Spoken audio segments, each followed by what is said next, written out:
करते हैं तो नॉर्थ अमेरिका है ना, इसकी खोज की गई 1492 में, ठीक है ना। कोलंबस ने इसको खोजा, कोलंबस ने 1492 में इसको खोजा, ठीक है ना। किसको खोजा? उत्तरी अमेरिका, ठीक है। तो उत्तरी अमेरिका की जो खोज है वो उत्तरी अमेरिका खोज किसने करी? तो उत्तरी अमेरिका खोज करी किसने? कोलंबस ने करी। ध्यान रखिएगा, उत्तरी अमेरिका की जो खोज है वो 1492 में किसने करी है? कोलंबस के द्वारा। क्षेत्रफल में तीसरा और जनसंख्या की दृष्टि से चौथा सबसे बड़ा महाद्वीप है उत्तरी अमेरिका, ठीक है। उत्तरी अमेरिका के आसपास क्या क्या भौगोलिक परिस्थितियां हैं उनको हम थोड़ा देखते हैं, क्या क्या चीजें आसपास उत्तरी अमेरिका में दिखाई देती हैं। देखो ये उत्तरी अमेरिका में ये वाला जो हिस्सा है इसको हम बोलते हैं अलास्का, इसका बोलते हैं अलास्का। अलास्का ये एक रेखा है 141 डिग्री पश्चिम देशांतर, 141 डिग्री पश्चिम, 141 पश्चिम जो है ना, 141 पश्चिम कनाडा और अलास्का के बीच सीमा का निर्धारण करती है। 141 पश्चिम कनाडा और अलास्का के बीच में सीमा का निर्धारण करती है। यहाँ पे खाड़ी पड़ती है, ये वाली खाड़ी पड़ती है, ये वाली खाड़ी। इस खाड़ी की हम बात करते हैं तो ये वाली जो खाड़ी है, ये वाली खाड़ी, ये खाड़ी, इसकी अगर बात करें तो ये खाड़ी आपकी कहलाती है हडसन की खाड़ी, बे ऑफ हडसन कहलाती है। दुनिया में सबसे बड़ी या सबसे लंबी तटरेखा किसी खाड़ी की है तो विश्व में सबसे लंबी तटरेखा वाली खाड़ी कौन सी है? हडसन की खाड़ी है। दुनिया में सबसे लंबी तटरेखा खाड़ी कौन सी है? हडसन की खाड़ी है, हडसन की खाड़ी, हडसन की खाड़ी है। दुनिया में सबसे लंबी तटरेखा वाली खाड़ी कौन सी है? हडसन की खाड़ी। इधर आप आओगे तो यहाँ पे खाड़ी पड़ती है, इसको बोलते हैं फंडी की खाड़ी, बोलते हैं फंडी की खाड़ी, फंडी की खाड़ी। विश्व में सबसे ऊंचे ज्वार भाटा, विश्व में सबसे ऊंचे ज्वार भाटा है ना, तो विश्व में सबसे ऊंचे ज्वार भाटे कब किस खाड़ी में आते हैं? तो दुनिया में सर्वोच्च ज्वार भाटे किस खाड़ी में आते हैं? तो आते हैं फंडी की खाड़ी में आते हैं, फंडी की खाड़ी में आते हैं, ठीक है ना।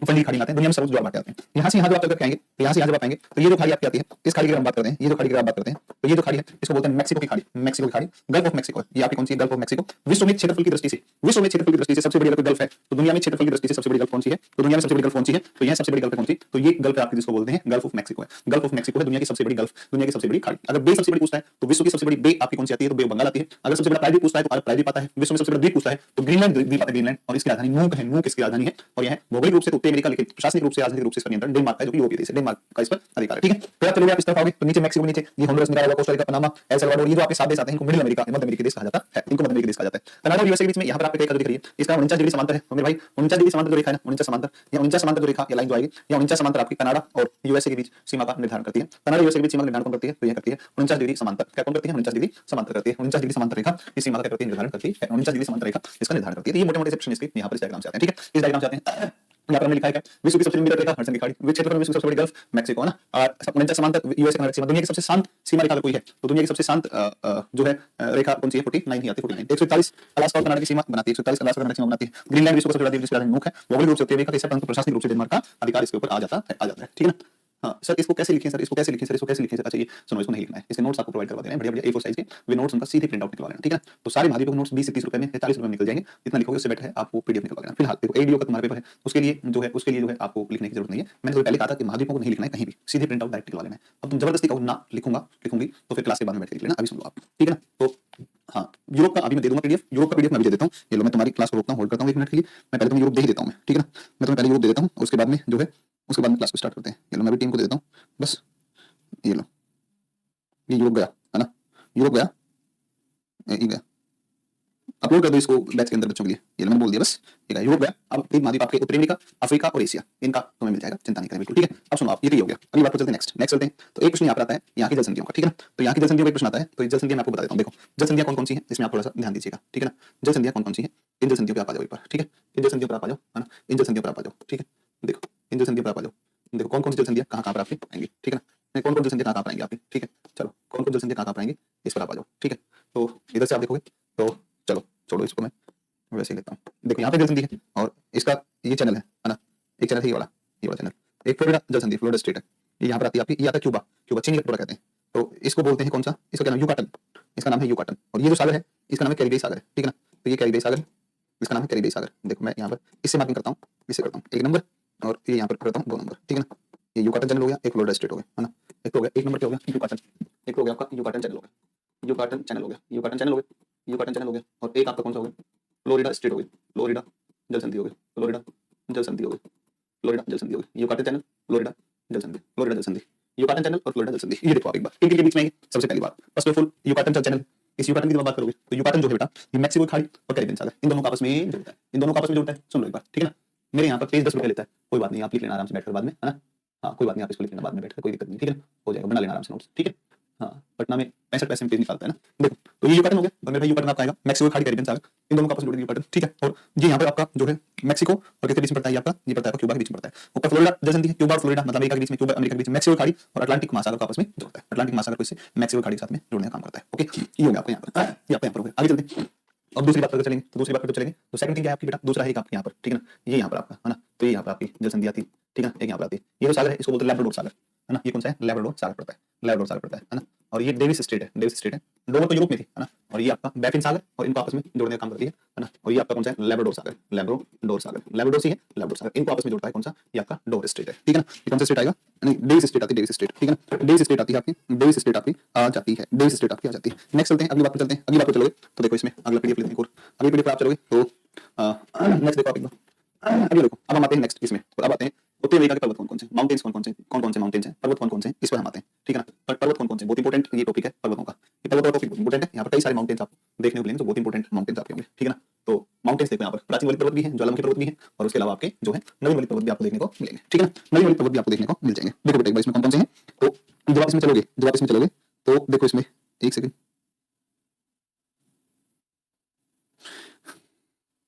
ग्रीनलैंड, कैरिबियन सी, जो बने जैसा बस छापो इसको। मैं देखो इसमें लगवा देते हैं एक वर्ड का, एक दिन में तो यूएसए के फ्लोरिडा कौन सा भाषा इनको आपस में जोड़ता है, उत्तरी अमेरिका, ये अलास्का, ठीक है डेविस, ठीक है डेविस, ठीक है। चलो अब देखो आगे बेटा, अब आप आगे उत्तरी अमेरिका के पर्वत, उत्तरी अमेरिका के पर्वत, नॉर्थ अमेरिका के माउंटेन्स। उत्तरी अमेरिका के पर्वत की बात करें तो सुनो, एक शब्द है कार्डिलेरा, शब्द होता है कार्डिलेरा, जिसमें हम बोलते हैं अमेरिका के संदर्भ में पश्चिमी कार्डिलेरा बोलते हैं, है ना, कार्डिलेरा बोलते हैं, है ना। अब सुनो बेटा एक बात पर फोकस करो, स्पेनिश वर्ड है, स्पेनिश शब्द है, स्पेनिश शब्द है, स्पेनिश वर्ड है, और स्पेनिश शब्द है, और ये स्पेनिश शब्द है कार्डिला। स्पेनिश शब्द कौन सा होता है, कार्डिला, स्पेनिश शब्द होता है कार्डिला, कार्डिला होता है स्पेनिश वर्ड कार्डिला है, जिसका मतलब है छोटी रस्सी, छोटी रस्सी, जिसका मतलब छोटी रस्सी होता है, छोटी रस्सी होता है। अब देखो जैसे रस्सी की क्या विशेषता होती है, रस्सी में कई सारे रेशे होते हैं, और वो आपस में मिलकर के जुट करके और फिर वो क्या करते हैं, रेशे का, रेशे से रेशों से निर्माण होता है, किससे, रस्सियों का, या धागे होते हैं, तो धागों को मिला करके गुथ करके और फिर इसका निर्माण होता है, रस्सियों का निर्माण होता है। उसी प्रकार कार्डिलेरा, पर्वत कार्डिलेरा का मतलब हो गया कि पर्वतों का एक समूह है, जैसे रस्सी में धागों का समूह होता है, उसी से कार्डिलेरा बना, तो उसमें सभी मोटे पतले सब प्रकार के धागे मिलकर रस्सी बन जाते हैं। वैसे ही अलग अलग काल में अलग अलग क्रियाओं से निर्मित जो पर्वतों का समूह होता है, उस ग्रुप ऑफ माउंटेन्स को जिसका फॉर्मेशन अलग अलग टाइम में हुआ, अलग अलग प्रोसेस हुआ, उसको हम कार्डिलेरा कहते हैं। पश्चिमी कार्डिलेरा का मतलब ये होता है कि साथ उत्तरी अमेरिका महाद्वीप के पश्चिमी भाग में या प्रशांत महासागर के पूर्वी तट के ऊपर के सारे होने की वजह से इसका नाम पड़ता है प्रशांत कार्डिलेरा या पश्चिमी कार्डिलेरा, ठीक है। तो ये thank you so much sir, इतना कम टाइम, इतना अच्छे से वर्ल्ड ज्योग्राफी पढ़ाई है, टाइम बहुत कम मिला सर, कोई बात नहीं है, ठीक है ना। फिर भी मैं आपको कह रहा हूँ, इसके फिर भी कुछ नहीं कर रहा हूँ, सब पढ़ा दे रहा हूँ, सारी चीजें सब पढ़ाने का मतलब मैं बलंदर आदमी नहीं हूँ, किलो भर भर के नोट्स पढ़वा दी ना, ठीक है ना, बलंदर मास्टर नहीं, किलो सब कुछ पढ़ा दो भर भर के, ठीक है ना, ताकि अपनी महानता को सिद्ध कर दें यहाँ पर ला करके आकर बोर्ड पर, ना नहीं करना भाई, लेकिन इतनी बात पक्की है,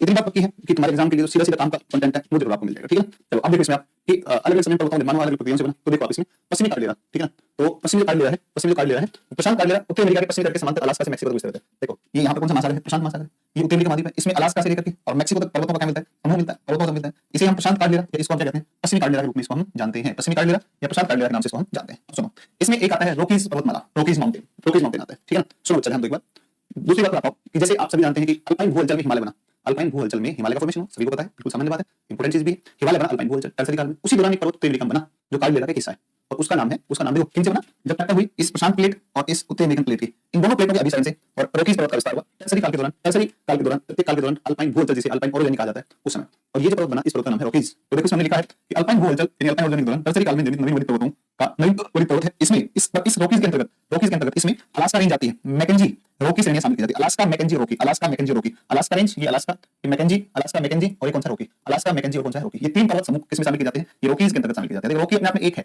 रोकी अपने आप में एक है अलास्का कनाडा के अंदर, लेकिन रोकीज के अंतर्गत तीन आते हैं, एक रोकीज में अलास्का श्रेणी, एक आती है मैकेंजी श्रेणी, एक आती है रोकी श्रेणी, ये तीन श्रेणियां मिलकर के और ये कहलाता है आपका रोकी। अभी जो अलास्का रेंज है, इस अलास्का रेंज के अंदर, अलास्का के अंदर एक चोटी पड़ती है माउंट मैकिनले या माउंट देनाली, माउंट मैकिनले या फिर माउंट देनाली, माउंट मैकिनले या माउंट देनाली 6194 है ना, मैकिनले जो है ये मैकिनले कितना है 6194, और ये है अलास्का के अंदर, अलास्का रेंज के अंदर, अलास्का क्षेत्र के अंदर स्थित mount McKinley is the highest peak of north America continent, उत्तरी अमेरिका महाद्वीप की सबसे ऊंची चोटी, उत्तरी अमेरिका महाद्वीप की सबसे ऊंची चोटी आएगी, तो ये आएगी आपकी माउंट मैकिनले। और आप लोगान, माउंट लोगान कनाडा की सबसे ऊंची चोटी है जो आपकी मैकेंजी के अंदर पड़ती है, तो इसमें एक आती है माउंट लोगान, तो लोगान जो पड़ती है लोगान, वो माउंट लोगान जो है वो माउंट लोगान कनाडा की सबसे ऊंची चोटी है, कनाडा की सबसे ऊंची चोटी है, कनाडा की सबसे ऊंची आएगी। इसके बाद यहाँ पर आपको आपको ये दिखता है जिसको हम कोस्टल रेंज बोलते हैं, तटीय श्रेणी बोलते हैं, तटीय श्रेणी कोस्टल रेंज बोलते हैं। इसके नीचे आपको दिखेगा कैस्केड, कैस्केड रेंज दिखता है, कैस्केड रेंज, बेटा कैस्केड रेंज है, कैस्केड रेंज, इसमें Rainier, Hood, Shasta, Rainier, Hood, Shasta, Rainier, Hood, Shasta, तीन ज्वालामुखी इसके अंतर्गत आते हैं, तीन ज्वालामुखी आते हैं, रेनियर आता है, हूड आता है और शास्ता आता है, रेनियर आता है, हूड आता है और कौन सा आता है, शास्ता आता है, Rainier, Hood, Shasta, there are three active volcano in this range cascade cascade range, ठीक है, कैस्केड रेंज। तो इसमें तीन आते हैं आपके कैस्केड रेंज में, तीन ज्वालामुखी रेंज पूर्व शास्त्र स्थित है, इस श्रेणी के अंदर आएंगे और यूएसए के अंदर आ जाते हैं, यूएसए के अंदर, ठीक है, यूएसए। एक देखो आप सियरा नेवादा, एक पता है Sierra Nevada, Sierra Nevada, Sierra Nevada, Sierra Nevada एक ब्लॉक माउंटेन।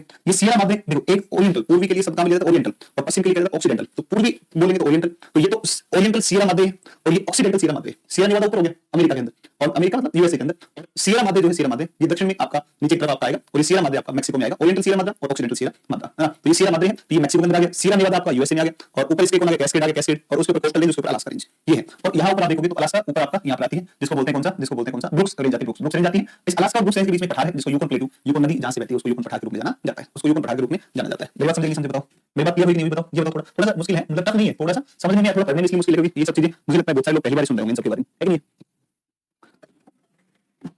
मतलब तो नहीं कह रहा हूं ना, ये बहुत सारे लोग हैं जो पहली बार ही इसको जो है अपने करियर में या अपनी पढ़ाई के दौरान पहली बार बहुत सारे लोग पढ़ रहे होंगे, और वो भी इस सिस्टम के साथ में, जिस सिस्टम से मैं पढ़ा हूं, है ना, जिस सिस्टम से मैं पढ़ा हूं उस सिस्टम से आज ही पढ़ रहे होंगे ना।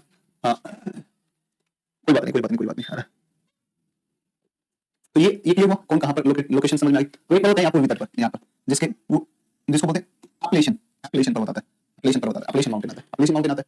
अपलेशन पर्वत है ना, वो अपलेशन पर्वत प्राचीन पर्वत है, अरावली प्राचीनतम है, अरावली प्राचीनतम है, ये प्राचीन है, मेरी बात ध्यान रखना, ये केवल इसके बारे में प्राचीन पर्वत है, प्राचीन वलित, ओल्ड फोल्डेड माउंटेन है, ठीक है, ओल्ड फोल्डेड माउंटेन है, ठीक है। और ओल्ड फोल्डेड माउंटेन है, थोड़ा सा विस्तार कनाडा में, बाकी मैक्सिमम इसका विस्तार कहां पर है, तो मैक्सिमम यूएसए के अंदर है। इससे पूर्व की तरफ एक पठार पड़ता है, जिसको बोलते हैं पीरमांट पठार बोलते हैं, पीरमांट का पठार बोलते हैं, पीरमांट का पठार, ठीक है, पीरमांट का पठार बोलते हैं, पीरमांट पठार बोलते हैं, ठीक है, पीरमांट का पठार बोलते हैं, पीरमांट पठार, ठीक है ना। तो पीरमांट पठार यहाँ पर आपका मिलता है, पीरमांट पठार, समझेंगे समझे, पीरमांट पठार आपका मिलता है, ठीक है, पीरमांट पठार। तो देखो इसमें छोटी पड़ती माउंट मिचेल, है ना, अपलेशन के बारे में लिखा है, प्राचीन वलित पर्वत है, कुल लंबाई 1700 किलोमीटर, जिसका विस्तार यूएसए के पूर्वी भाग में कुछ हिस्सा कनाडा में। इस पर्वत की सर्वोच्च चोटी माउंट मिचेल, माउंट मिचेल नाम ध्यान रखना। देखो माउंट आपकी McKinley Denali, mount McKinley Denali, ये अलास्का के अंदर, अलास्का रेंज में।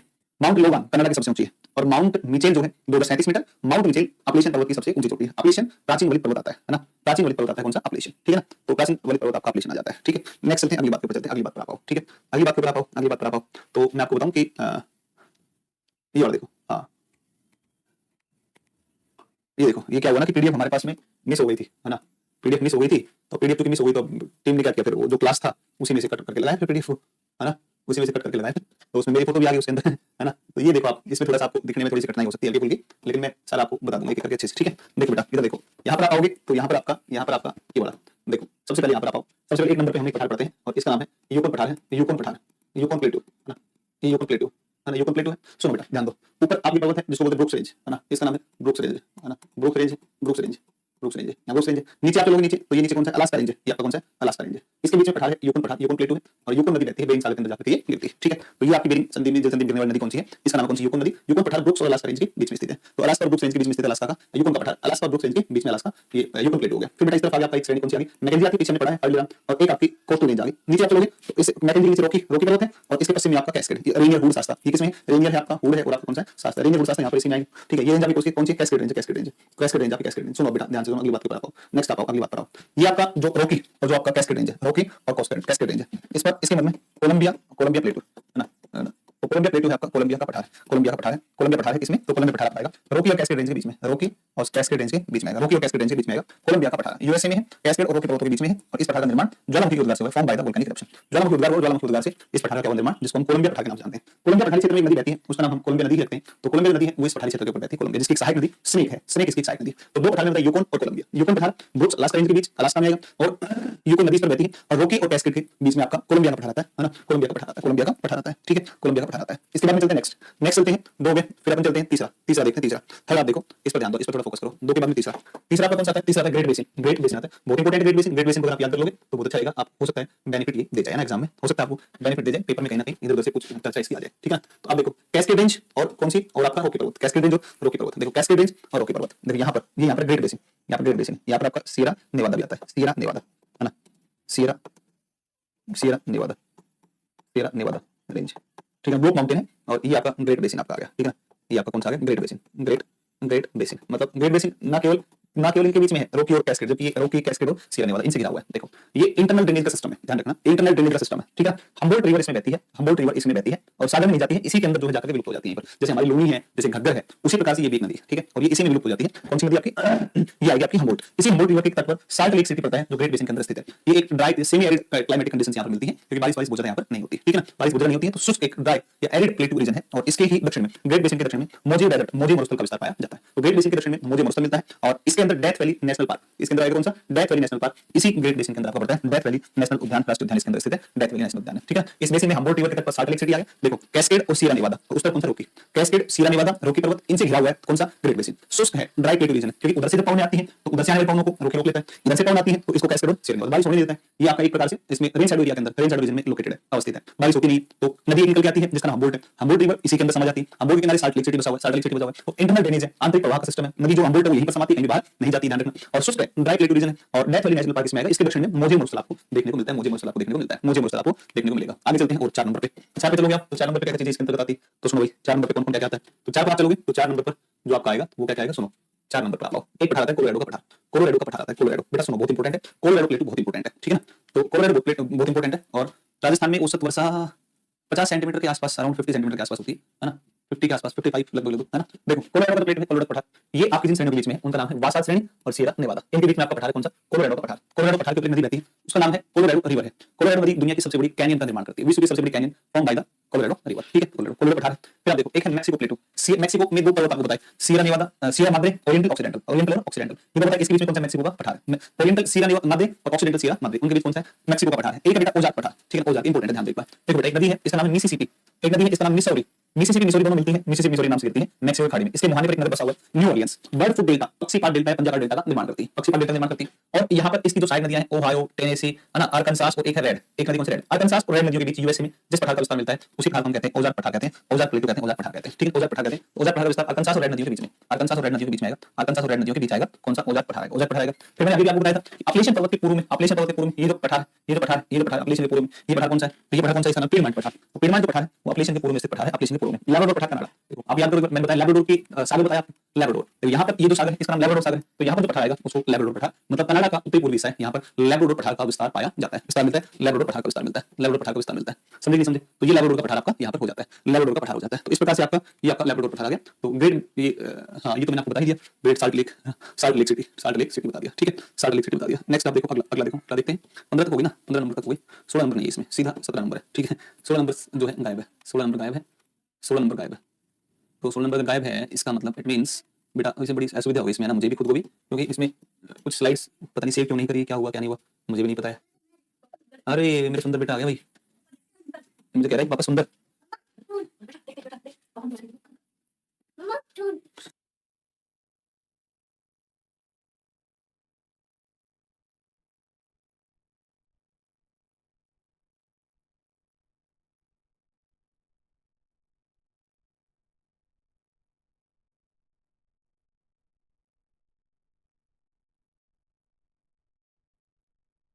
चलो आगे देखो, अगली बात करो, नेक्स्ट आओ, नेक्स्ट 1 मिनट रुको, मैं एक बार इसको थोड़ा सा सही करता हूं स्लाइड को।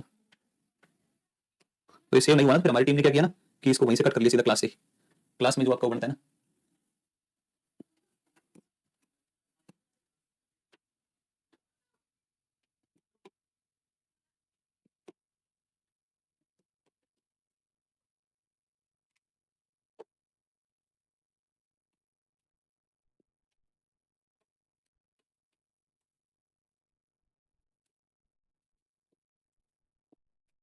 बच्चा 1 मिनट रुको, सिर्फ 1 मिनट बेटा प्लीज, 1 मिनट, इसको थोड़ा सा एडजस्ट कर लेते हैं एक बार, रुको अभी कंटिन्यू कर रहे हैं ना। तो सुनो एक बार ध्यान दो, मैं आपको बताता हूँ रिवर्स, अरे यार ये अगर सही होती पीडीएफ तो आज ही करवा देते अपन कंप्लीट इसको, है ना, कोई नहीं कल करवा देंगे इसको कंप्लीट।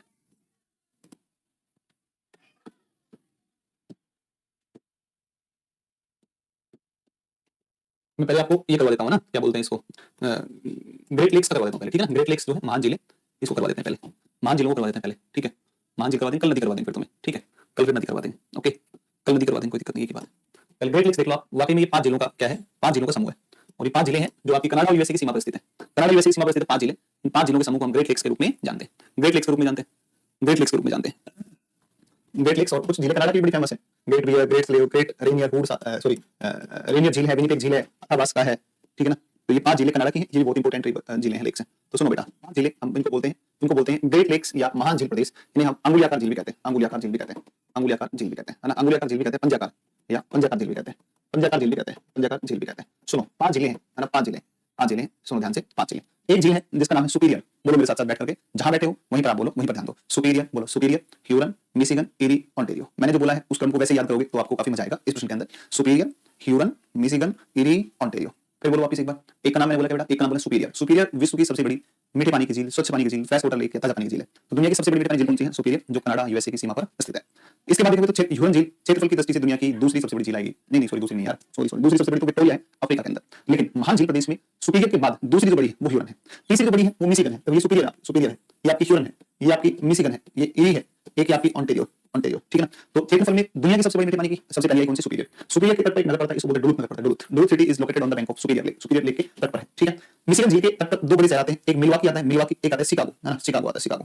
देखो शिकागो जो सिटी है, शिकागो, इसमें दुनिया की सबसे बड़ी मांस की मंडी, दुनिया की सबसे बड़ी मांस की मंडी, विश्व की सबसे बड़ी मांस की मंडी कहां पर है? शिकागो में पड़ती है, इसलिए इसको कसाईयों का शहर कहा जाता है, कसाईयों का शहर कहा जाता है। तो द सिटी ऑफ बूचर्स कौन सा है? आपका शिकागो। विश्व धर्म सम्मेलन 1893 स्वामी विवेकानंद जी के द्वारा 72 घंटा लगातार भाषण दिया गया था, ठीक है ना। फिर आप देखोगे तो ह्यूरन आती है, फिर एरी आती है, एरी के किनारे एक नगर पड़ता है विंडसर, विंडसर कनाडा के अंदर है। फिर एक आता है, इसको बोलते हैं इधर ओंटारियो किनारे, जैसे एक टोरंटो, एक एरी के किनारे बफेलो, एक रोचेस्टर, है ना। और यहाँ से एक नदी आपकी इधर से निकलती है, यहाँ से, और यहाँ पर आपकी जो है ये नदी कहलाती है सेंट लॉरेंस। मैं सेंट लॉरेंस ये बता दे रहा हूँ, सेंट लॉरेंस दुनिया की राइन के बाद दूसरी सर्वाधिक व्यस्त जलमार्ग की नदी कौन सी है? और आपकी सेंट लॉरेंस है। सेंट लॉरेंस में बेटा एक नदी आपको मिलती है, इसका नाम है ओटावा, ओटावा है, ओटावा है। ओटावा के बारे में आप सब जान लीजिए, ओटावा कनाडा की राजधानी का नाम है। ओटावा नदी के किनारे ओटावा शहर स्थित है, ओटावा शहर, जहाँ ओटावा नदी और जहाँ सेंट लॉरेंस मिलती है, यहाँ पर आपका एक नगर बसा हुआ है, इसका नाम है मॉन्ट्रियल, मॉन्ट्रियल नगर बसा हुआ है, मॉन्ट्रियल, है ना। मॉन्ट्रियल नगर बसा हुआ है, और मॉन्ट्रियल आप सभी जानते हैं, मॉन्ट्रियल जो है 16 सितंबर 1987 सीएफसी दुनिया में सबसे पहले मॉन्ट्रियल प्रोटोकॉल के अंतर्गत बंद की गई थी, बैंक की 16 सितंबर ओजोन परत संरक्षण दिवस के रूप में मनाया जाता है, ये मनाया जाता है, ठीक है। तो ये कुल मिलाकर के आपका मामला यहाँ तक का आपका आ गया, यहाँ तक आ गया आपका, ठीक है। ये आपका आ गया यहाँ तक का, समझे नहीं समझे, ये यहाँ तक आ गया, तो ये आपका यहाँ तक आ गया, ठीक है। चलो ये यहाँ तक आ गया, आगे चलें अगली बात पर, मॉन्ट्रियल हो गया, ठीक है।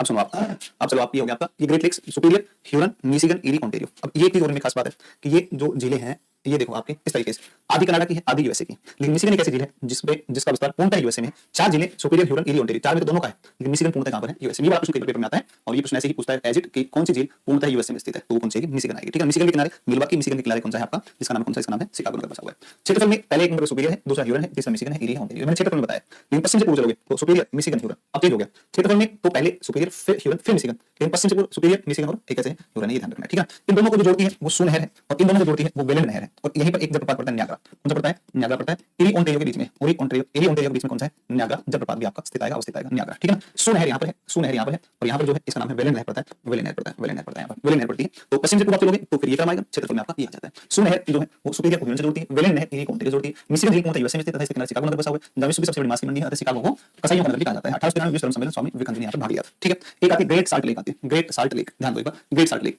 अमेरिका की सबसे बड़ी ग्रेट साल्ट लेक लवणीय झील है, अमेरिका के उताह प्रांत के अंदर पड़ती है ग्रेट साल्ट लेक, विश्व की तीसरी और उत्तरी अमेरिका की सबसे बड़ी लवणीय झील है, ध्यान रखना। Great salt lake, great salt lake, एक साल्ट लेक सिटी हम्बोल्ट नदी के किनारे ग्रेट बेसिन के अंदर पड़ेगी, है ना। ग्रेट बेसिन मैंने बताया ना आपको, ये ऊपर रॉकीज है, इधर कैस्केड और नीचे Sierra Nevada, Winnipeg Rainier Athabasca, Winnipeg Rainier Athabasca, Great Slave, Great Bear, Great Slave, Great Bear, ये आपकी आती है, ये आपकी आती है, ठीक है। ये आपकी झीलें आ जाती है, ठीक है। ये झीलें आपकी आ जाती है, कनाडा की झीलें बड़ी इंपॉर्टेंट, कनाडा की झीलों को ध्यान रखना, ठीक है। कनाडा की झीलें बहुत इंपॉर्टेंट है, याद रखिएगा। एक मैं आपको घास का मैदान बता देता हूँ, जिसका नाम है प्रेरी घास का मैदान, जिसका नाम है कौन सी? प्रेरी घास का मैदान। सुनिए बेटा एक बार, प्रेरी देखो, यहाँ पर आपका पर्वत है कौन सा? तो यहाँ पर आपका पर्वत है कौन सा? रॉकी पर्वत है। ये कौन सा पर्वत है? रॉकीज, ये रॉकीज है आपका, मान लो। यहाँ पर कनाडा और यूएसए में घास के मैदान मिलते हैं, और कनाडा यूएसए में जो घास का मैदान मिल रहा है इसका नाम है प्रेरी घास का मैदान, टेम्परेट ग्रासलैंड है, शीतोष्ण कटिबंधीय घास का मैदान है। सबसे पहली बात, टेम्परेट शीतोष्ण कटिबंधीय घास का मैदान है, और दुनिया में जहां जहां शीतोष्ण कटिबंध के घास के मैदान होंगे, जहां जहां दुनिया में शीतोष्ण कटिबंधीय घास के मैदान होंगे, वहां वहां पर ध्यान रखिएगा गेहूं की खेती की जाती है। आप देखो विनिपेग के अंदर गेहूं की, दुनिया की सबसे बड़ी गेहूं की मंडी विनिपेग के अंदर, कनाडा के, तो कनाडा का विनिपेग दुनिया में सबसे बड़ी गेहूं की मंडी, गेहूं के उत्पादन में अमेरिका और कनाडा खूब आगे है, क्योंकि प्रेरी घास का मैदान मिलता है। कैल्शियम जो काली मिट्टी यहाँ पर पाई जाती है, इसमें खूब ह्यूमस होता है, ठीक है ना। इस प्रेरी घास के मैदान में गेहूं की खेती होती है, उत्तरी अमेरिका के ब्रेड बास्केट प्रेरी को कहा जाता है। बेटा एक बात याद रखिएगा कि यहाँ से चल करके आती है हवा, और इस हवा को बोलते हैं चिनूक,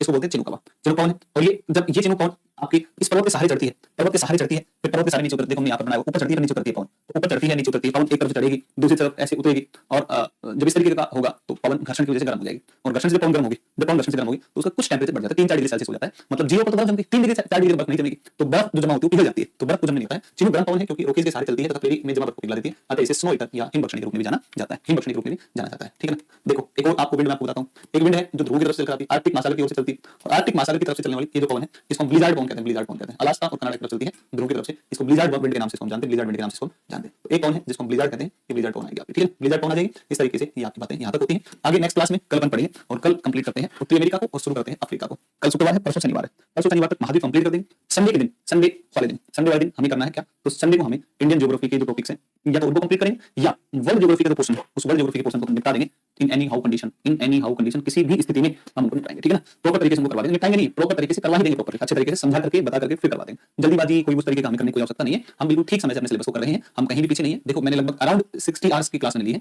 जिसमें मैंने आपको इंडियन ज्योग्राफी और 60 to 62 से 65 आवर्स के अंदर वो कंप्लीट इंडियन ज्योग्राफी बिना कुछ स्किप किए बिना सारा कंप्लीट हो जाएगा और 65 पार्ट्स के अंदर हम महाद्वीप को भी कंप्लीट उसमें कर चुके हैं, कहीं भी हम पीछे नहीं है, देरी में नहीं है। और मैंने लगभग जितना इंडियन ज्योग्राफी उसका 70% मैंने लिख के पढ़ाया है, नोट्स बनवाए। कुछ टॉपिक है जो स्टैटिक पोर्शन होता है उसको भले ही मैंने आपको पीपीटी से पढ़ा दिया, लेकिन मैक्सिमम जो पोर्शन है वो मैक्सिमम पोर्शन मैंने आपको लिख करके बढ़िया तरीके से समझा समझा के पढ़ाया। वर्ल्ड ज्योग्राफी का बहुत इंपॉर्टेंस नहीं होना चाहिए मेरे हिसाब से, लेकिन पहली बार चलो एग्जाम हो रहा है तो कुछ कह भी नहीं सकते, उस तरीके का प्रेडिक्शन नहीं कर सकते। तो जो है अपन कोशिश कर रहे हैं कि वर्ल्ड ज्योग्राफी का भी आपको जो है प्रॉपर्ली करवा देंगे। नोट्स मैंने दे दी है, आप प्रिंट आउट निकलवा लेना, उनके पीछे क्वेश्चंस भी है, अच्छी बात नोट्स मिली है तो उनको भी एक बार जरा देख लेना, ठीक है। चलिए ये सब समझ में आ रहा होगा आपको, थोड़ा ये है कि हाँ पीपीटी से पढ़ रहे हैं तो थोड़ा एफर्ट आपका ज्यादा लगेगा, बस और कुछ नहीं है। थैंक यू सो मच, फिर मुलाकात करते हैं कल की क्लास। Thank you.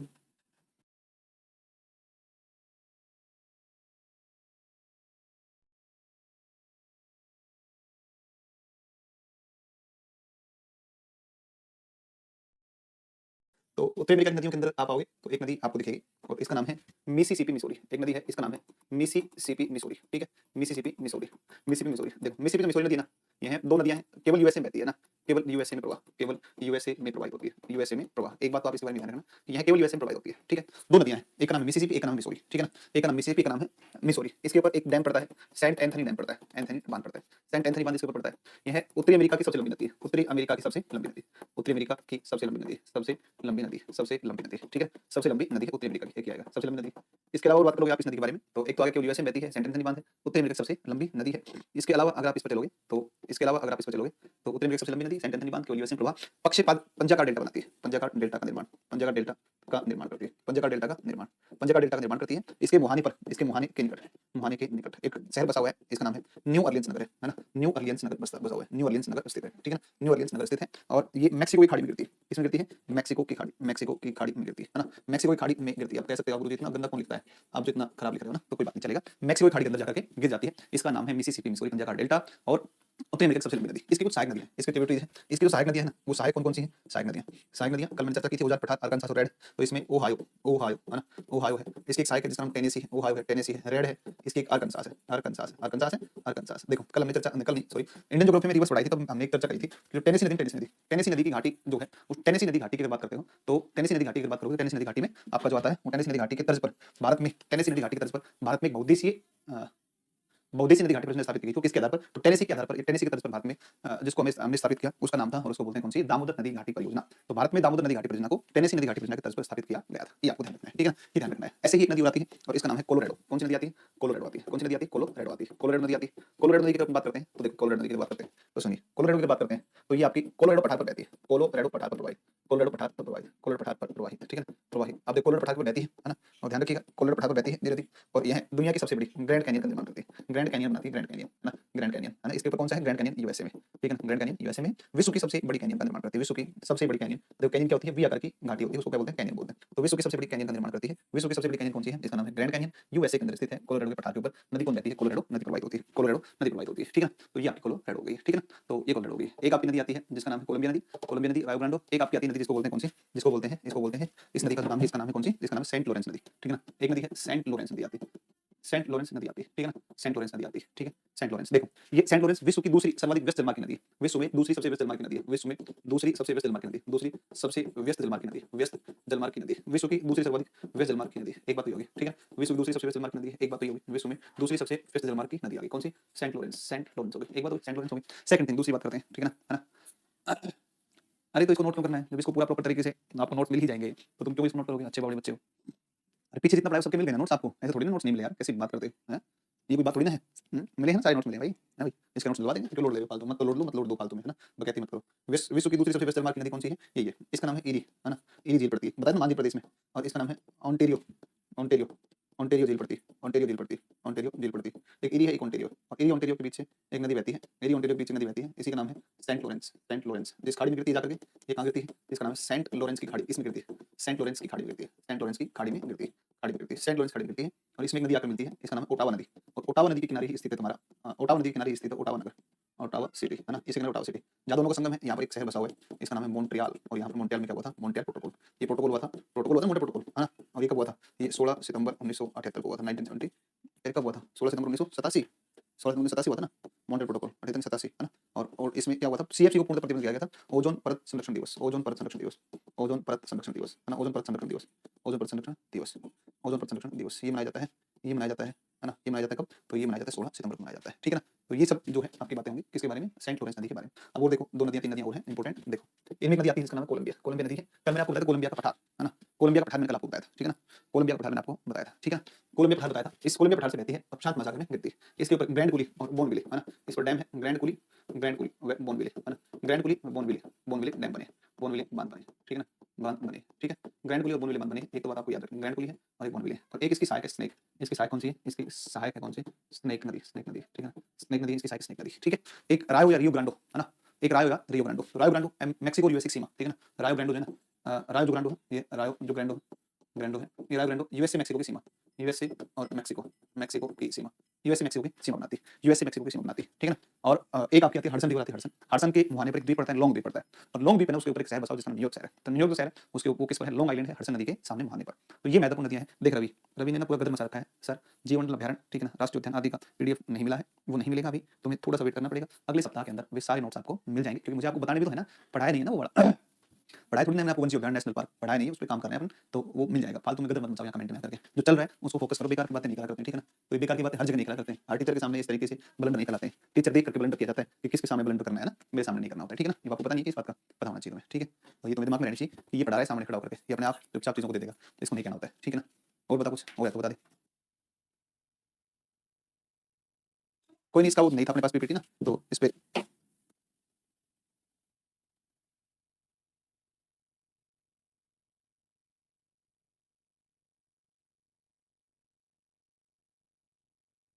अच्छा कि सर हमने बस पूछा, अरे दादा मैं कुछ कह रहा हूँ, बार बार रिपीट क्यों करते हो चीज को, ये बताओ। बार 25 बार उसको लिख रहे हो, ये थोड़ी करना होता है, उसके लिए कह रहा हूँ। समझे, वो एक कपड़ा क्रिया है।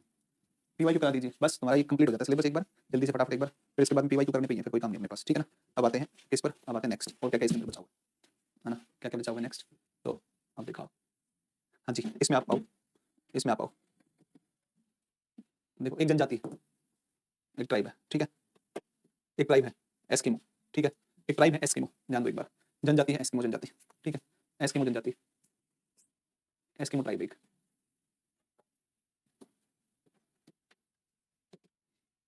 एस्किमो ट्राइब एक,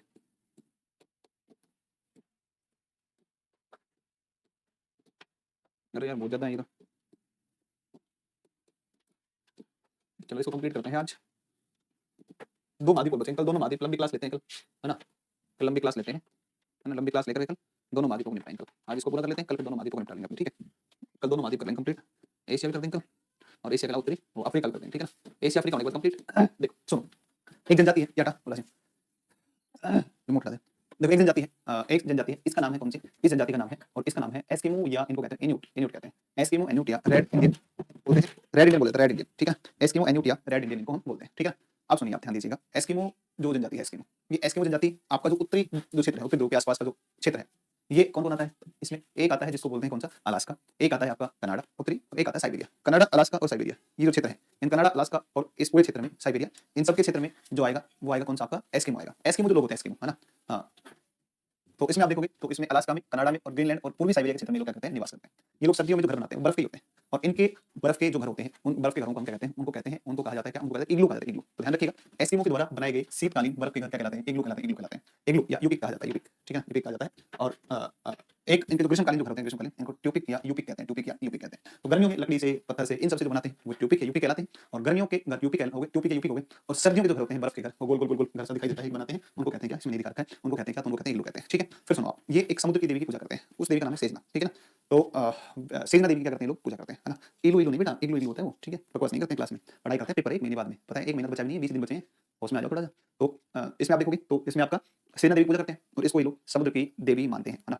तो अच्छा भाई कोई बात नहीं, अभी मैंने कोई वैसा नहीं कहा, मैं तुम्हें समझा रहा हूँ यार, कोई बात, मैं बुरा नहीं लगता है मुझे किसी बच्चे का, सच में नहीं लगता, कोई कुछ भी लिखता है ना। तो ये समुद्र की देवी मानते हैं, है ना, और समुद्र की देवी होती है, उसका नाम है सेजना देवी, उसकी पूजा करते हैं। देखो मैंने बताया था आपको, ब्लिज़ार्ड कौन चलती है ध्रुवों की तरफ से, जब उत्तरी ध्रुव की तरफ से ब्लिज़ार्ड कौन चल कर आती है, इधर कनाडा की तरफ, अलास्का की तरफ, साइबेरिया की तरफ, तो बर्फीली पवन आती है, इनको लगता है कि हमारी समुद्र की देवी आर्कटिक महासागर उत्तर में, वो देवी नाराज होगी, भाई साहब देवी नाराज होगी, तो देवी को मनाने के लिए ये लोग क्या करते हैं, ऐसे ऐसे बर्फीली हवा चलकर आती है ध्रुव की तरफ से, ऐसे देखो अलास्का की तरफ चल के आएगी, कनाडा की तरफ आएगी, साइबेरिया की तरफ आएगी, ऐसे साइबेरिया यूरोप की तरफ आएगी, ग्रीनलैंड की तरफ आएगी, ये तो है ध्रुव की तरफ।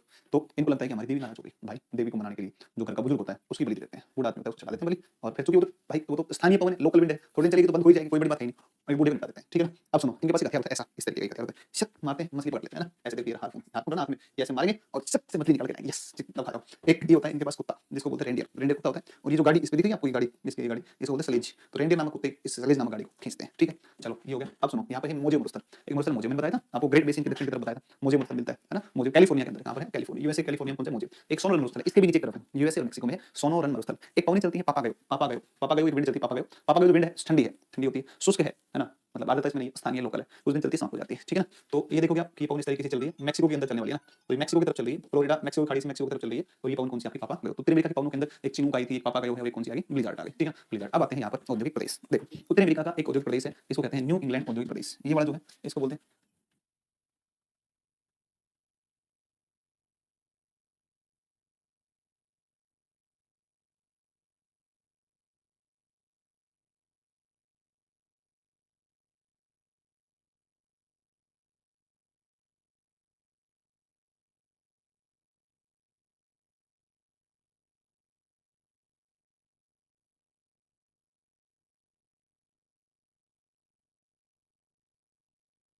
अब सुनो आप आगे अगली बात पर ध्यान दो, अब अगली बात पर आप ध्यान दोगे तो कट रहा है ना ऊपर से। नेक्स्ट अगर देखोगे आप तो मैंने कहा आपको न्यू इंग्लैंड औद्योगिक प्रदेश, ये यहाँ पर आपका इंडस्ट्रियल रीजन है, इसको बोलते हैं कौन सा न्यू इंग्लैंड। ये न्यू इंग्लैंड औद्योगिक प्रदेश में एक शहर पड़ता है, एक सेंटर है, एक नगर है, इसका नाम है बोस्टन। सुन लो एक बार, न्यू इंग्लैंड, ठीक है ना, न्यू इंग्लैंड समझो, दुनिया में सबसे पहले औद्योगिक क्रांति की शुरुआत, इंडस्ट्रियल रिवॉल्यूशन की स्टार्टिंग जहां से हुई वो था आपका इंग्लैंड, ठीक है।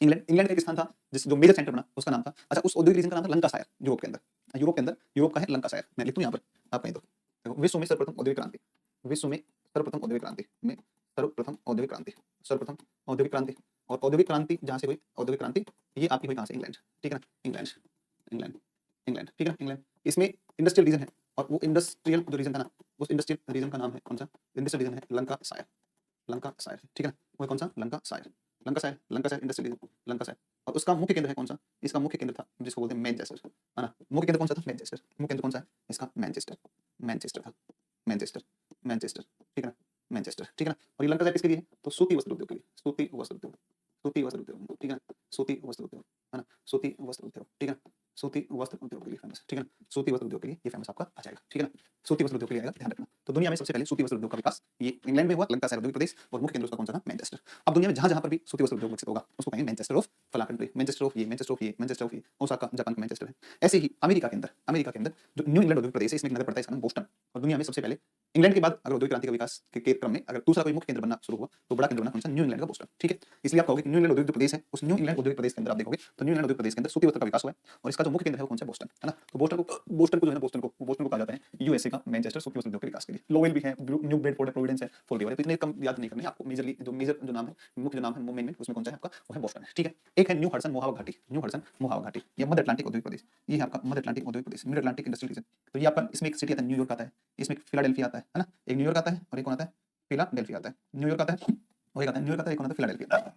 देखो फिलाडेल्फिया जो है, फिलाडेल्फिया, इस फिलाडेल्फिया में जो टोबैको प्रोडक्ट है वो बनाए जाते हैं, और दुनिया में सबसे अधिक अगर कहीं से किसी एक जगह से तंबाकू बंदरियात होता है तो वो जगह कौन सा है, वो जगह फिलाडेल्फिया, इसलिए इसको टोबैको पोर्ट के तंबाकू बंदरगाह भी कहा जाता है, जो मध्य अटलांटिक औद्योगिक प्रदेश का पार्ट है। देखो न्यू हडसन मोहावा घाटी या मध्य अटलांटिक औद्योगिक प्रदेश, इसमें देखोगे तो इसमें प्रमुख केंद्र कौन है, न्यूयॉर्क। न्यूयॉर्क में बनते हैं सूती वस्त्र, पोशाक उद्योग, अपन कहते हैं ना बड़ी सुंदर पोशाक पहन के आए, तो पोशाक क्या है, पोशाक एक ड्रेस का ही बोलते हैं, पोशाक को ड्रेस भी बोलते हैं। प्लास्टिक इंडस्ट्री, एक अपन तो कहते हैं ना, अरे सर्दी हो रही जर्सी पहन ले भाई, घर वाले कहते हैं जर्सी पहन लो, जर्सी बड़ी सुंदर जर्सी, बड़ी बड़ी जर्सी ही बोलते हैं, अपने स्वेटर बोलते हैं उसको, तो जर्सी एक जगह का नाम, न्यू जर्सी, जर्सी गाय भी आती है ना, तो न्यू जर्सी, जर्सी इसमें पोशाक उद्योग का विकास हुआ है, ठीक है, सूती वस्त्र उद्योग, पोशाक को बनते हैं। फिलाडेल्फिया पड़ता है इस बंदरगाह से सर्वाधिक तंबाकू निर्यात होता है, अतः तंबाकू बंदरगाह भी इसको कहा जाता है, टोबैको एक्सपोर्ट होता है, टोबैको पोर्ट भी कहा जाता है। एक पड़ता है रिचमंड, तंबाकू उत्पादों के लिए फेमस है ना, तो टोबैको प्रोडक्ट के लिए फेमस है कौन सा, रिचमंड है, रिचमंड, ठीक है ना, टोबैको पोर्ट के लिए। एक दक्षिणी अपलेशियन औद्योगिक प्रदेश, अपलेशियन पर्वत मैं आपको बता चुका हूं, अपलेशियन पर्वत बताया ना आपको, देखो यहां पे मैंने आपको बताया अपलेशियन पर्वत, यहां पर है ना, बताया ना अपलेशियन, तो ये दक्षिण अपलेशियन इसकी बात कर रहे हैं, ठीक है ना, दक्षिण अपलेशियन की बात कर रहे हैं। तो सुनो बेटा देखो, अपलेशियन दक्षिण अपलेशियन औद्योगिक प्रदेश है, इसमें लौह इस्पात उद्योग का विकास हुआ है ना, यहां पर जो उद्योग का विकास हुआ है वो कौन सा, लौह इस्पात उद्योग, है ना, आयरन एंड स्टील इंडस्ट्री का विकास हुआ है। देखो इसका जो प्रमुख केंद्र है वो है बर्मिंघम, बर्मिंघम ध्यान रखिएगा, बहुत इंपॉर्टेंट है, बहुत इंपॉर्टेंट है, बहुत इंपॉर्टेंट है बर्मिंघम, जैसे बोस्टन है, जैसे न्यूयॉर्क है,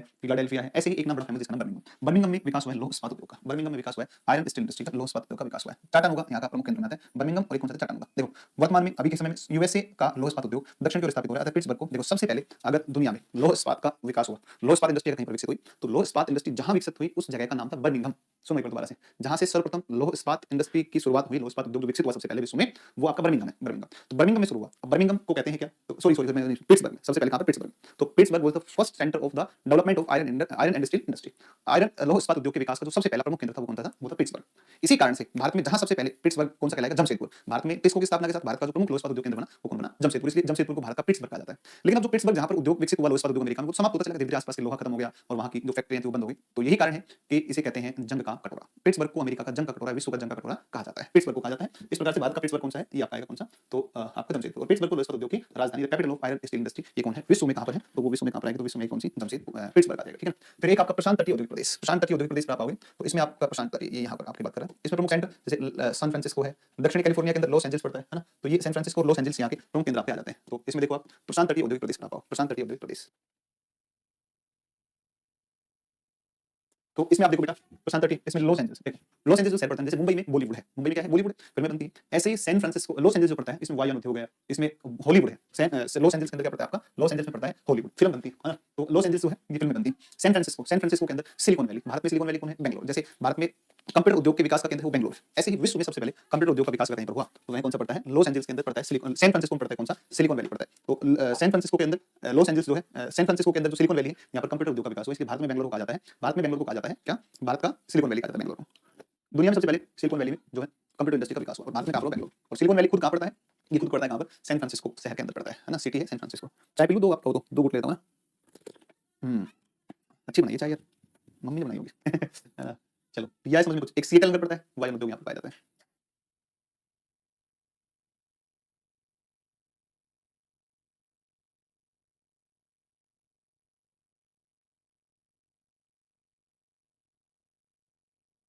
मैं एक चीज देख रहा हूँ, तुम लोग ना ज्योग्राफी को खूब एंजॉय कर रहे हो ना, क्या मैं ठीक कह रहा हूँ कि तुम्हारे कमेंट देख के, तुम्हारी बातें सुन के मुझे ऐसा लगता है। हाँ, घर पे क्लास बना रखे ऑनलाइन, घर पे रहता हूँ तो क्लास लेता हूँ आराम से।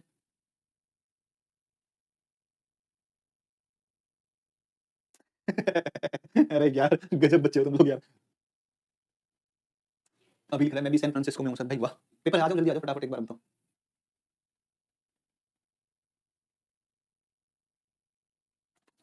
चलो आगे चले, आगे चलें। अभी तो हमें पीपीटी से पढ़ा रहे हैं, पीपीटी से ना पढ़ा के वैसे पढ़ाते हैं लिख करके, तो थोड़ा मजा आ जाता है। क्या करें, मैं तो पता है, मैं तो भाई अपने खुद को ही शाबाशी दे देता हूँ, कोई दिक्कत नहीं है। इतने कम टाइम में हमने इतना सब कवर किया यार, कितने सब टीचर्स लगे पड़े हैं बेचारे, दिन रात एक कर रखा है सारे मास्टरों ने, नहीं नहीं यार बहुत कर लिया सच में। अगर हम 90% सिलेबस भी कवर कर दिया ना, तो मान लीजिए 110% कर दिया कवर हमने, इतने कम टाइम में संभव नहीं ना यार चीजें, समझे। और फिर एक दूसरी बात है ना कि फिर दुनिया भर के स्किप करते जाओ, छोड़ते जाओ, छोड़ छोड़ बच्चों को पता है पिछले कब कहाँ छोड़ दिया, कितना छोड़ दिया, तो फिर वो जस्टिफिकेशन नहीं है चीजों, जस्टिफाई करनी है। फिर आप केजीएस में क्यों आए, जब अगर हम आपको स्किप करके पढ़ाएं, है कि नहीं, टाइम पास करवा दें, तो फिर आप केजीएस में क्यों है कि नहीं, तो आप फिर तो कहीं भी पढ़ लेंगे, टाइम पास ही करवाना हो, खाली ये हो कि हाँ बस कुछ भी करके सिलेबस करना है, तो फिर तो केजीएस में नहीं। यही बात है कि आप केजीएस में और आपको प्रॉपर तरीके से सारी चीजें पढ़ा भी दी जा रही है। कम समय था, थोड़ी क्लास लंबी लगी अलग बात है, लेकिन चूंकि कम समय में हमने बहुत सारा कवर कर लिया और खाली मैंने सभी टीचर से अच्छा एफर्ट लगा रहे हैं, तो खैर ठीक है। अब इसमें तो करना था ही, अपनी जिम्मेदारी है। अब सुनो, मिशिगन झील मैंने आपको बताया था, मिशिगन झील औद्योगिक प्रदेश, Michigan lake industrial region, Michigan झील। और ये इधर जो आपका पड़ता है, ये क्या बोलते हैं इसको, तो जो है मिशिगन है, सुपीरियर है ना। हाँ सर जी, शॉर्ट टाइम में बहुत कवर हुआ है, बिल्कुल भाई मैं बिल्कुल मानूंगा, है ना। बिल्कुल बिल्कुल, देखो और एक बात समझो आप, है ना। एक बात और देखो, हम कहीं भी यूट्यूब या ऊपर आपको नहीं दिख रहे होंगे, है ना। आप खुद से एक बार इस बात को सोच कर देखो, हम एक बार सोच कर देखो खुद ही, है ना। तो हम कभी यूट्यूब पर फालतू गलत नहीं मचा रखा हमने भाई, हम अपने एप्लीकेशन में अपने बच्चों के साथ काम कर रहे हैं। जब हमारे पास लास्ट में समय बचेगा, एक वीक 10 दिन का, तो प्रैक्टिस करवा देंगे यार, सिंपल सा फंडा है कि नहीं। तो अब हम ये नहीं कि यूट्यूब के ऊपर फालतू समय खराब कर रहे हैं, सिलेबस कंप्लीट कवर करवाएंगे पहले, है ना। अभी साइंस की क्लास थी तो हमारी साइंस की क्लास भी चल रही है ना। तो है ही बातें, ऐसा नहीं है कि लोग साइंस के पीछे रह गए। बिहार ज्योग्राफी मैं ही पढ़ाऊंगा अभी, चूंकि जसवंत सर की तबीयत थी यार, व्यक्ति को मान लो, मैंने तो मुझे ये पता है, मुझे तो कई बार मेरी बात होती रहती है उनसे, तो मुझे उन्होंने बताया कि गिर गए थे कोई 2 साल पहले, उनकी कमर में लगी थी, वो दर्द है, बेड रेस्ट पर बताया मुझे, है ना। तो बिहार स्पेशल का एक क्वेश्चन, 6 5 6 क्वेश्चन जो भी 6 क्वेश्चन जो भी आएंगे बिहार ज्योग्राफी के, तो वो मैं करवा दूंगा। लेकिन बस पहले मैं अपना वर्ल्ड कंप्लीट कर लेता हूँ, इंडिया कंप्लीट कर लेता हूँ, उसके बाद में समय बचेगा तो मैं आपको वो भी करवाऊंगा। तो वहां से भी अपन कोशिश करें, उसमें क्या है ना, मुझे पढ़ना पड़ेगा बैठ करके, पढ़ना पड़ेगा मुझे पहले। हालांकि मैंने पढ़ाया था, मैंने पढ़ाया था 1 साल पहले मैंने बिहार दरोगा के बैच में मैंने बिहार ज्योग्राफी पढ़ाई थी, तो मेरे पास बिहार बीपीएससी टीआरई के बैच में मैंने पढ़ाया था, ठीक है ना। उससे पहले मैं किसी संस्थान में था, तो वहां पर भी मैंने बिहार ज्योग्राफी में ही पढ़ा था बीपीएससी के अंदर। तो बीपीएससी की बिहार ज्योग्राफी कंप्लीट मेरी ही थी, तो मैं ही पढ़ाता था, तो मेरे पास ऐसा नहीं बिहार ज्योग्राफी पढ़ाने को नहीं, लेकिन अपडेट तो देखना पड़ेगा नए डेटा क्या है। तो जसवंत सर की क्लास में से कुछ देख लेंगे, कुछ बुक से देख लेंगे, तो अपन करवा देंगे उसको बढ़िया तरीके से, ठीक है। चलिए तो अब आप देखो, तो मिशिगन झील क्षेत्र में लौह इस्पात उद्योग, आयरन एंड स्टील इंडस्ट्री आ जाएगी। इसका एक केंद्र है शिकागो झील, मिशिगन किनारे कौन है, शिकागो, शिकागो। तो अच्छा हो गया है क्या, अच्छा हो गया हो तो फिर कोई दिक्कत नहीं, फिर क्यों पढ़े। मिशिगन झील के तट पर स्थित है, यहाँ लोहा और इस्पात उद्योग का विकास हुआ है। देखो शिकागो में विश्व की सबसे बड़ी मांस की मंडी है, अतः इसे कसाईयों का शहर, सिटी ऑफ बutchers इसको कहा जाता है ना। जहाँ पर सबसे अधिक सुअर का मांस या पोर्क मांस जिसको बोलते हैं वो यहाँ पर मिलता है। यहीं इसी केंद्र में एक नगर पड़ता है गैरी, मिशिगन के तट पर है, लौह इस्पात उद्योग है। एक मिलवाकी इंपोर्टेंट, मिशिगन के तट पर, ये आपको ध्यान रखना, मिलवाकी, मिलवाकी लौह इस्पात उद्योग है। एक और नगर पड़ता है ईरी झील के तट पर, एक झील पड़ती है Erie Ontario, Superior Michigan, Huron, Erie Ontario. 5 जिले बताए, 5 जिले में बताई, और 5 जिले बताए, उसमें एक ईरी झील के तट पर पड़ता है डेट्राइट, ठीक है ना, डेट्राइट, ठीक है। तो डेट्राइट पड़ता है, और डेट्राइट जो नगर पड़ेगा ना, इस डेट्राइट नगर में दुनिया में सबसे पहले मोटर गाड़ी उद्योग का विकास हुआ, मोटर गाड़ी उद्योग का विकास हुआ। तो विश्व में सबसे पहले तो मोटर कार इंडस्ट्री डेवलप हुई कहाँ पर, तो ये यहीं पर डेवलप हुई। इसी कारण से डेट्राइट को कहा जाता है विश्व में मोटर गाड़ी उद्योग की राजधानी कहा जाता है, विश्व में मोटर गाड़ी उद्योग की राजधानी कहा जाता है। इसके अलावा आप देखोगे, तो इसके अलावा आप देखोगे, तो इसके अलावा आप देखो, इसमें देखो ओहायो घाटी औद्योगिक प्रदेश, इसमें पिट्सबर्ग पड़ता है, लो इस्पात है, यंगस्टन पड़ता है, लो इस्पात है, एक्रोन नगर है, लो इस्पात और कृत्रिम रबर। पिट्सबर्ग ध्यान रखना इंपॉर्टेंट है, ओहायो नदी घाटी क्षेत्र में आता है। अब यूएसए के कुछ अन्य औद्योगिक प्रदेश हैं, जैसे बफेलो में लो इस्पात और मशीन, बफेलो, डुलुथ में भी लो इस्पात, हार्टफोर्ड में वायन, एरोनॉटिक्स इंडस्ट्री हार्टफोर्ड, ठीक है, सैन डिएगो वायन और जलियन, सैन डिएगो वायन जलियन, अटलांटा पेट्रो रसायन सूती वस्त्र उद्योग, ये भी इंपॉर्टेंट है अटलांटा, ठीक है, ह्यूस्टन में पेट्रोल रिफाइनरी, रोचेस्टर में घड़ी और कैमरा उद्योग, रोचेस्टर में घड़ी और कैमरा उद्योग, कोलंबस कोलंबिया मोंटगोमरी, एक भेड़ की नस्ल भी आती है ना, भेड़ की नस्ल भी आती है, भेड़ की नस्ल आती है मोंटगोमरी, ठीक है, और ये इसी शहर के नाम पर पड़ी, नगर के नाम पर मोंटगोमरी के नाम पर पड़ा है, ठीक है ना। सूती वस्त्र उद्योग यहाँ पर आपका विकसित हुआ है, सूती वस्त्र उद्योग यहाँ पर विकसित हुआ है, ठीक है, सूती वस्त्र उद्योग का विकास हुआ है। कनाडा की इंडस्ट्रियल रीजन की अगर आप बात करो, कनाडा, कनाडा में कौन बनाते हैं, कनाडा, कनाडा में एक आपका विंडसर, इसे कनाडा का डेट्राइट कहते हैं। विंडसर मैंने आपको बताया था, वो झील के तट पर बताया, विंडसर मैंने बताया था, विंडसर के महल बहुत फेमस है, विंडसर के महल, ठीक है ना। फिर आप देखो टोरंटो वायर और इंजीनियरिंग उद्योग, सर्निया रिफाइनरी, मॉन्ट्रियल मॉन्ट्रियल प्रोटोकॉल भी है, कागज जलियन और वायर उद्योग, कागज जलियन और वायर उद्योग, ओटावा कागज लुगदी उद्योग, क्यूबेक जलियन उद्योग, क्यूबेक जलियन उद्योग, ठीक है ना। वैंकूवर लकड़ी उद्योग, हैलिफैक्स और सेंट जोन्स नगर, मत्स्य हैलिफैक्स और सेंट जोन्स नगर, ये आपको मत्स्य, हैमिल्टन में भी आयरन एंड स्टील इंडस्ट्री का विकास हुआ है, ये हुआ है, ठीक है। फिर अब आप देखो अमेरिका की जो खनिज है, उत्तरी अमेरिका में लोह है, देखो सुपीरियर झील के आसपास एक मेसा भी रेंज है, बड़ा इंपॉर्टेंट ना, मेसा भी रेंज एक 1 मिलियन रेंज पड़ती है, एक आपकी क्यूना रेंज पड़ती है, एक आपकी मार्केट रेंज पड़ती है, एक आपकी मेगागिनी पड़ती है। तो सुपीरियर झील के आसपास ये पहाड़ियां हैं चारों तरफ, इन पहाड़ियों में आप देखोगे तो इनमें लोहा पाया जाता है। तो सुपीरियर झील क्षेत्र किस अयस्क के लिए फेमस है, लोह अयस्क के लिए, ठीक है। एक अल्बामा क्षेत्र पड़ता है अपलेशियन में, अपलेशियन का जो दक्षिणी भाग है वहां पर अल्बामा पड़ता है, तो अल्बामा क्षेत्र जो आएगा ये भी आपका लोह अयस्क के लिए। एक इसकी फेयर व्हील है कनाडा का, स्टीप रोक कनाडा का, तो कनाडा की ये है जो आपके लोह अयस्क के लिए फेमस है। एक आपका पता है कोयले के लिए, कोयला देखो पेंसिल्वेनिया क्षेत्र, इंपॉर्टेंट नाम है, ध्यान रखना, मैं जिन पर स्टार्ट कर रहा हूं उनको जरूर देख लेना, पेंसिल्वेनिया पड़ता है, पेंसिल्वेनिया।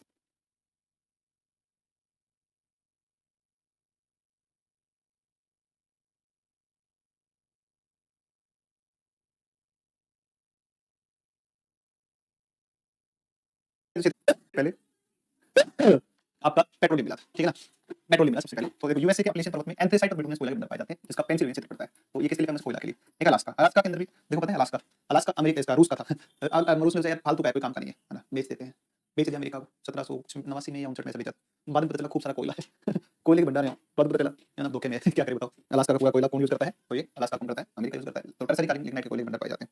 पेट्रोलियम यूएसए का टेक्सास प्लांट पड़ता है, सर्वाधिक पेट्रोलियम का उत्पादन करता है,